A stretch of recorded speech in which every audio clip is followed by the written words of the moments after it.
MACD indicator ஒரு பாப்புலரான momentum paste indicator and இந்த இண்டிகேட்டர் யூஸ் பண்ணி நம்மளால் ட்ரெண்ட் ஃபாலோயிங்குமே பண்ண முடியும்.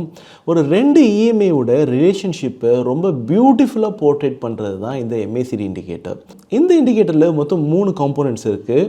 MACD line, signal line and histogram. இந்த வீடியோவில் MACD இண்டிகேட்டர்னா என்ன, MACD இண்டிகேட்டரோட settings and MACD and signal line எப்படி கேல்குலேட் ஆகுது, MACD trading strategy and MACD divergence strategies and along with that MACDயை எப்படி ட்ரேடிங் வித் சார்ட்டில் ஆட் பண்ணுறது என்ற எல்லா டீட்டெயில்ஸுமே இந்த வீடியோவில் நம்ம ரொம்ப கிளியராக பார்க்க போகிறோம்.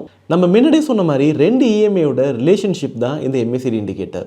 அந்த ரெண்டு இஎம்ஏவை நம்ம ஃபாஸ்ட் லென்த் 12 சொல்லிட்டு இருக்குல்ல, இது வந்து first EMA and second EMA வந்து ஸ்லோ லென்த் 26.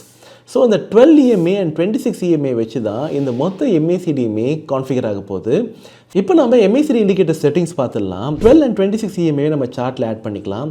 எப்போல்லாம் 12 EMA 26 EMAக்கு மேலே கிராஸ் ஓவர் ஆகுதோ, அதாவது கோல்டன் கிராஸ் ஓவர் நடக்கும்போது நமக்கு MACD வேல்யூ பாசிட்டிவாக இருக்கும். இப்போ ஒரு எக்ஸாம்பிளோட பார்ப்போமே. 12 EMA 10 பாயிண்ட்ஸில் இருக்குது, 26 EMA 8 பாயிண்ட்ஸில் இருக்குது. இப்போ இந்த ரெண்டுத்துக்கும் இடைப்பட்டுள்ள கேப் 2 பாயிண்ட்ஸ் இருக்குது பார்த்தீங்களா, இதுதான் நம்மளோட MACDயோட வேல்யூ. ஸோ நெக்ஸ்ட்டு வந்து பார்த்தீங்கன்னாக்கா 12 EMA 26 EMAக்கு கீழே வரும்போது டெத் கிராஸ் ஓவர் நடக்கும். அண்ட் அப்போ வந்து பார்க்கும்போது நமக்கு 12 EMAயோட வேல்யூ 8 இருக்கும், 26 EMAயோட வேல்யூ 10 இருக்கும். ஸோ அப்போ நமக்கு -2ன்னு இருக்கும். ஸோ இப்போ நமக்கு ஒரு கிளியர் அண்டர்ஸ்டாண்டிங் கிடைக்குது. 12 EMA எப்போ 26 EMAக்கு மேலே இருக்கோ அப்போ MACD வேல்யூ பாசிட்டிவ் இருக்கும் அண்ட் மார்க்கெட் அப் ட்ரெண்டில் இருக்குன்றது டினோட் பண்ணுது. அண்ட் அதே சமயத்தில் எப்போ 12 EMA 26 EMAக்கு கீழே வருதோ அப்போ டெத் கிராஸ் ஓவர் நடந்திருக்கு அண்ட் வேல்யூமே -2ல் இருக்குது. இது நமக்கு டவுன் ட்ரெண்டை டினோட் பண்ணுது. நெக்ஸ்ட் நம்ம சிக்னல் லைன் பார்த்துடலாம். ஸோ சிக்னல் லைன் ரொம்பவே சிம்பிள். நம்ம இங்கே சிக்னல் ஸ்மூத்தனிங் சொல்லிட்டு ஒரு 9 என்ற வேல்யூ கொடுத்துருக்கோம்.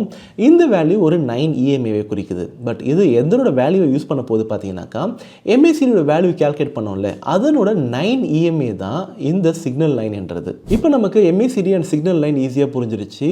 ஒன்று இருக்கிறது ஹிஸ்டோகிராம் மட்டும்தான். ஹிஸ்டோகிராம் ரொம்பவே ஈஸியாக ஐடென்டிஃபை பண்ணிடலாம். நம்ம முன்னாடி பார்த்த MACD லைன் அண்ட் சிக்னல் லைனுக்கு இடைப்பட்டுள்ள கேப்பை பிளாட் பண்ணுறது தான் இந்த ஹிஸ்டோகிராம் என்றது.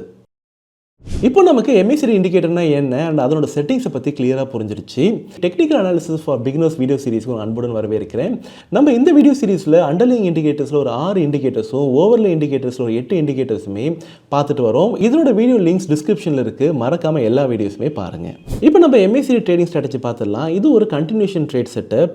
இங்கே நமக்கு MACD லைன் 0 லைனுக்கு மேலே இருக்குது, இது நமக்கு அப் ட்ரெண்டை டினோட் பண்ணுது. And along with that MACD line signal லைனுக்கு மேலேயும் இருக்குது. இதுவும் நமக்கு ஒரு நல்ல bullish momentum as well as அப் ட்ரெண்ட் டினோட் பண்ணுது. ஸோ நம்ம இங்கே நம்ம ட்ரேட் செட்டர்ஸை பிளான் பண்ணலாம். நீங்கள் உங்களோட டிஃப்ரெண்ட் இண்டிகேட்டர்ஸுமே நீங்கள் இது கூட கம்பைன் பண்ணி இதோட எஃபிஷியன்சியை நீங்கள் இன்க்ரீஸ் பண்ணிக்கலாம். ஸோ இது வந்து பார்த்தீங்கன்னாக்கா நமக்கு ஒரு ட்ரெண்ட் கண்டினியூஷன் செட்டப். அண்ட் இதே வந்து ஒன்றும் ரிவர்சல் ட்ரேட் செட்டப் பார்த்துருமே. மார்க்கெட் டவுன் ட்ரெண்டில் இருக்குது அண்ட் டவுன் ட்ரெண்டில் இருக்கும்போது நமக்கு MACD வேல்யூ ஆக்சுவலாக 0க்கு மேலே இருக்குது. ஓகே, பட் ஆனால் ஓவராலாக மார்க்கெட் ட்ரெண்ட் டவுனில் இருக்குது. அண்ட் இந்த மாதிரி சமயத்தில் நம்ம MACD லைன் சிக்னல் லைனுக்கு கீழே கிராஸ் ஆகும்போது நம்மளோட ஷார்ட் என்ட்ரிஸை பிளான் பண்ணலாம். ஏன்னா மார்க்கெட்டோட ஓவரால் ட்ரெண்ட் டவுன் ட்ரெண்டில் இருக்குது. அண்ட் இந்த மாதிரி இடத்துல நமக்கு pivot points or any sort of resistance levels இருந்ததுனாக்கா ஒன்றும் கொஞ்சம் வேலிடாகவே இருக்கும். இப்போ நம்ம MACD டைவர்ஜென்ஸ் ஸ்ட்ராட்டஜிஸ் பார்த்துருவோம். இது ஒரு ரிவர்சல் ட்ரேட் செட்டப்.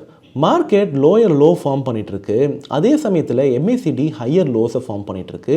இது ஒரு புல்லிஷ் டைவர்ஜென்ஸை டினோட் பண்ணுது. ஸோ நம்ம இந்த இடத்துல ஒரு reversal trade setups, bullish trade செட்டப்ஸை பிளான் பண்ணலாம். இப்போ நம்ம இன்னொரு எக்ஸாம்பிள் பார்ப்போம்.